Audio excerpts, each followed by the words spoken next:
So the Villa last night got well and truly spanked.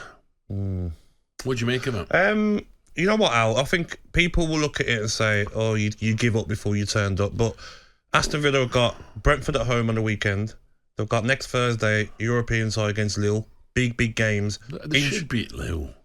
Yeah, but Lille are a decent team. That's what I'm saying. He doesn't want to use players and keep using them. Watkins has got injured.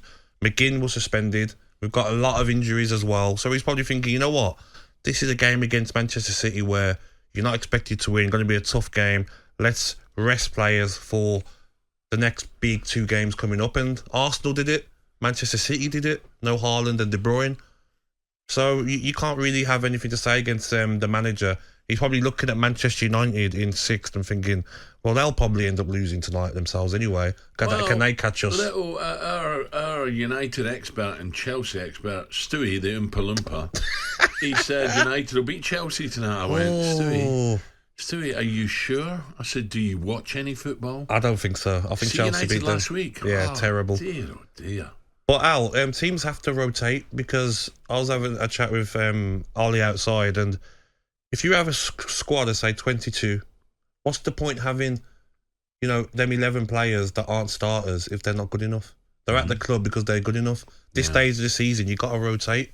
And last night, unfortunately, Aston Villa got beaten. I've noticed, you couldn't say that about Foden. Foden was magnificent. But I've noticed just lately, the last couple of games, people are looking a bit heavy-legged. Yes. Good players as well. It's a lot of football, though, isn't it? You look at the teams that are especially playing in European competitions, game after game, midweek, weekend game, extra Premier League games now as well. Taking nothing away from Luton, but Arsenal are normally the side that get 2 and go try and get 4 or 5. But they were quite happy just to knock it about and just get behind the ball. They were definitely conserving energy last night. Well, like you says, you look at Odegaard, he played the whole game. Players like that are probably thinking, Luton haven't really got anything here to hurt us. Let's save ourselves, get behind the ball. And because second half, they had a lot more possession, Luton. Yeah. But Martinelli come on, Declan Rice come on. That's the sort of game, Al, where they come on and then they don't train today. That you go and do your training session yesterday in the second half and everyone has a warm down today. Well, let's hear what Pep had to say after the game. Foden, brilliant, hat-trick, magnificent. First goal, okay, you look at the wall, you think, what are you doing? Stand up, let the ball hit you, crikey, you're men. Shocking. Shocking, and that was the start of it, wasn't it? A great hat-trick. After the match, Pep told talkSPORT's Ian Danter why he made 6 changes to the side. I want to be honest with you, we have to rotate because 3 days, but we played the game today with the players to win the game. So it's not a joke.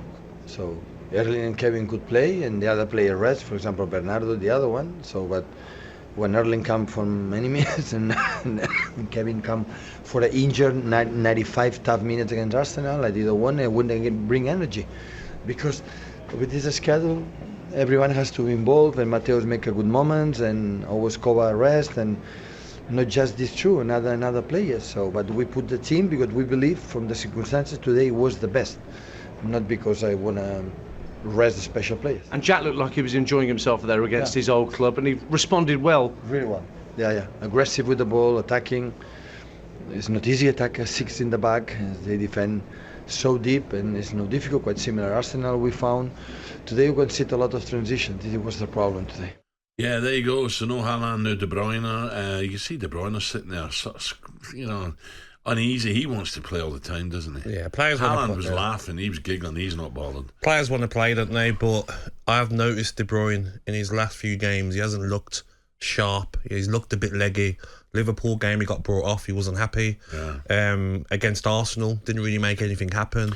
I thought Arsenal were good though, Gab. A lot of people are saying there's something missing with City, but Arsenal with the 2 centre-backs and Odegaard's, Arsenal are a good side. But you see what I didn't mind about it, Ali, is because it shows that Arteta's got a plan B. If they want to go and win the Champions League, they might have to play like that 3 more times. Oh, by the way, they could win the Champions League. Exactly. Let's be honest, they could beat Bayern. And then I still think City or Real. Yeah, and if Real beat City, I'm not saying they will, because I still fancy City to win it. But if they were, Arsenal would feel... Do what you done on the weekend. They could do that over 2 games, and try and hit Man City on a counter attack. But I don't mind the way Arsenal played, because if they went there open, you know what happened. Manchester City would have beat them. So No problem with So that what play. about Foden? Okay, let's I'm looking ahead now to Euros, and I do think there's fatigue setting in already. So it's going to be interesting. I'm sure Gareth now is biting nails, watching players don't get injured, but Foden's got to be in the starting lineup. Surely. I don't even care if he has to play on the left. He has to start. I mean, yesterday he was floating around, sort of free roll when he had the ball, and just them little. Forget about his goals, Al. It's his little touches on the half turn. His little dribbles around players, making things happen. There was a pass that he made into Bernardo Silva that no one else would have saw that, and Bernardo Silva had an effort. I think with him and Bellingham, they have to start starters. Yeah. No matter what. Well, it's Liverpool's turn tonight, of course, but we shouldn't forget Arsenal. Arsenal overcame the absence of Saka to move back to the top. They are top after the match. Mikel Arteta was asked what they have learned from last season's running, which many people feel they threw the title away. Well, learning, we have dropped a few, because if you look at the games that we had against Liverpool and Man City, we have a big difference in that ones, but we're still not top of the league, so we have lost those points somewhere. And you're top now. Every game is vital, and you cannot lose points anywhere. We know that. So, but on Saturday will be the same story. Do you know, we'll try to dissect the running, and it does look on paper as Liverpool have slightly easier, okay? But just a draw, an unlucky draw, suddenly throws it wide open again, doesn't it? I went through it a couple of days ago, the running, and you look at Liverpool's games, and I'd rather Liverpool's games. I look at some of the games that Man City and Arsenal have got. I mean, Arsenal got London Derby, Spurs away. Man City have got Spurs away where they struggle.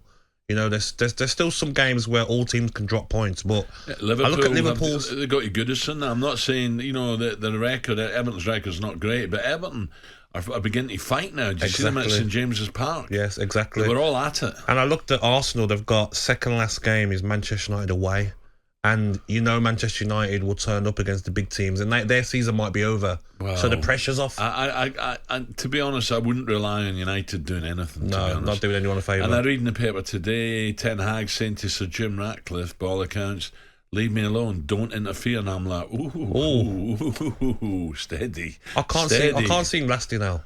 I just look at the table and you see them against Brentford. Yeah, I thought they were not poor. I thought they were blooming awful. 31 shots Brentford had. I thought they were. I don't want to take anything away from Brentford, because Brentford have been. They'll give anyone a game when they want, but United were couldn't give two hoots. It looked, and that's unacceptable. You see, what I could understand is that when you watch Aston Villa play and Spurs play, they're fighting because they want to play Champions League football. These Manchester United players, one game they fight, and the next game they sort of don't look like they're interested in trying to win games. Yeah. I mean, how can you allow Brentford 31 shots on your goal? It just doesn't make sense, Al. Gab, what about tonight? What does Klopp do? Does he make changes tonight? No, not tonight. I feel like Klopp, Salah's been injured for a little bit this season, so Salah will be biting to start. I think Diaz, Nunes, I think he plays his strongest team and then takes players off. So he's not worried about Old Trafford next weekend? Would you be? I don't think so. The way they're playing. Well, they beat them last time. They beat them last time, and you shook your head. I thought Liverpool was certainty. Did you see what Liverpool done wrong in that game? I was watching it with my lad, and second half, they was playing keep ball, Liverpool. Manchester United were chasing shadows, thinking, these aren't going to score against us. So Klopp will be on them saying, one goal's not enough against Manchester United. Get 2 goals in front, then you can start your keep ball patterns.